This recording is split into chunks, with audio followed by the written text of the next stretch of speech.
नमस्कार दोस्तों, स्वागत है आपका सीआरपीसी एंड बीएनएसएस की लेक्चर सीरीज़ में। ये दोस्तों हमारा है लेक्चर नंबर 21। इसमें हम समझेंगे कि कॉग्निजेंस क्या होता है। कॉग्निजेंस दोस्तों गिवन है चैप्टर नंबर 14 ऑफ सीआरपीसी और उसी के करस्पॉन्डिंग चैप्टर है दोस्तों बीएनएसएस में चैप्टर नंबर 15। अब मीनिंग क्या होती है दोस्तों कॉग्निजेंस की, ये हम समझेंगे केस से सुब्रमण्यम स्वामी वर्सेस मनमोहन सिंह। इस केस में दोस्तों सुप्रीम कोर्ट ने साफ सीधे शब्दों में कॉग्निजेंस की परिभाषा बताई थी। सुप्रीम कोर्ट ने दोस्तों हेल्ड किया था cognizance is taking judicial notice, मतलब कि जब जुडिशियल नोटिस लेगा कौन, जो कोर्ट ऑफ लॉ है पजेसिंग जुरिस्डिक्शन, मतलब कि जिसकी जुरिस्डिक्शन में जुडिशियल नोटिस लिया जाएगा as to decide whether there is any basis for initiating proceeding, मतलब कि कोर्ट या फिर मैजिस्ट्रेट कह लीजिए, मैजिस्ट्रेट दोस्तों जुडिशियल नोटिस लेगा।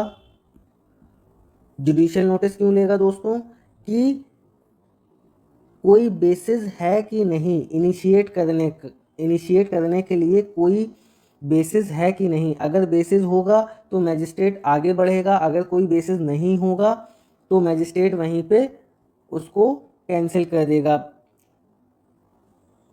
तो आप कॉग्निजेंस का सिंपल सा मतलब समझिए, जुडिशियल नोटिस बाय मैजिस्ट्रेट और कोर्ट। अगर आपको सही लिखे लगे तो लिख लीजिएगा। अब दोस्तों देखते हैं सेक्शन 190 ऑफ सीआरपीसी, उसी का जो करस्पॉन्डिंग सेक्शन है दोस्तों वो है 210 ऑफ बीएनएसएस।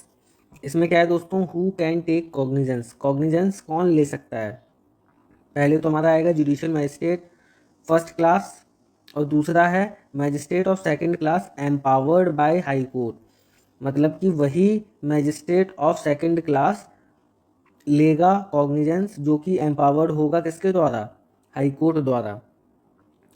अब देखते हैं दोस्तों when can cognizance be taken, cognizance कब लिया जा सकता है। ये दोस्तों गिवन है 190 of CrPC and 210 of BNSS. पहले कंप्लेंट पर लिया जा सकता है दोस्तों कॉग्निजेंस, दूसरा पुलिस रिपोर्ट पर लिया जा सकता है दोस्तों कॉग्निजेंस, और तीसरा है दोस्तों अपॉन हिज ओन नॉलेज। अगर मैजिस्ट्रेट के पास कोई इंफॉर्मेशन आती है तो वो उस पर कॉग्निजेंस ले सकता है। अब दोस्तों समझते हैं कि क्या कोर्ट ऑफ सेशन कॉग्निजेंस ले सकता है डायरेक्टली कि नहीं। अब देखते हैं दोस्तों can court of session take cognizance, क्या कोर्ट ऑफ सेशन दोस्तों कॉग्निजेंस ले सकता है डायरेक्टली। ये दोस्तों गिवन है सेक्शन 193 ऑफ सीआरपीसी, इसी का करस्पॉन्डिंग सेक्शन है दोस्तों बीएनएसएस। इसका करस्पॉन्डिंग सेक्शन है दोस्तों 213 ऑफ बीएनएसएस। जनरल रूल क्या है दोस्तों, कि court of session directly cognizance नहीं ले सकता है। एक बार रिपीट करता हूँ दोस्तों, court of session directly cognizance नहीं ले सकता है।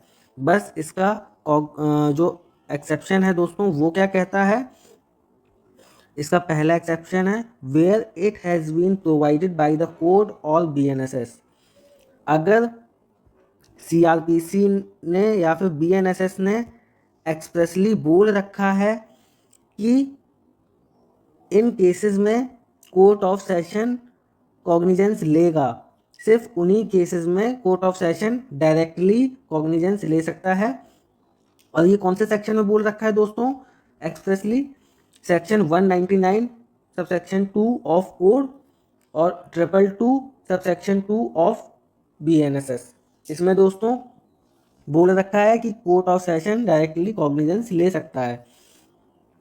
सेकंड एक्सेप्शन है दोस्तों where it has been provided under any other special law for time being in force. अगर दोस्तों कोई भी स्पेशल लॉ है, अगर उसने बोल रखा है कि court of session directly cognizance लेगा, तो उस केस में कोर्ट ऑफ सेशन के पास ये पावर आ जाएगी कि वो डायरेक्टली कॉग्निजेंस ले ले। जैसे कि दोस्तों पॉक्सो में दे रखा है कि जो भी ट्रायल होगा वो कौन लेगा, कोर्ट ऑफ सेशन। तो फिर वहाँ पर ज़रूरी नहीं है कि, ज़रूरी क्या मतलब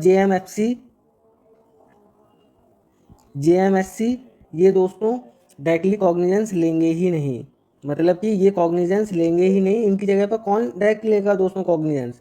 कोर्ट ऑफ सेशन। क्यों लेगा? क्योंकि पॉक्सो में ये बोल रखा है।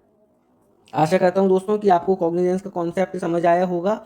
अगर आपको वीडियो अच्छी लगी हो तो दोस्तों लाइक कीजिएगा, अगर चैनल अच्छा लगा हो तो सब्सक्राइब कर दीजिएगा चैनल को दोस्तों।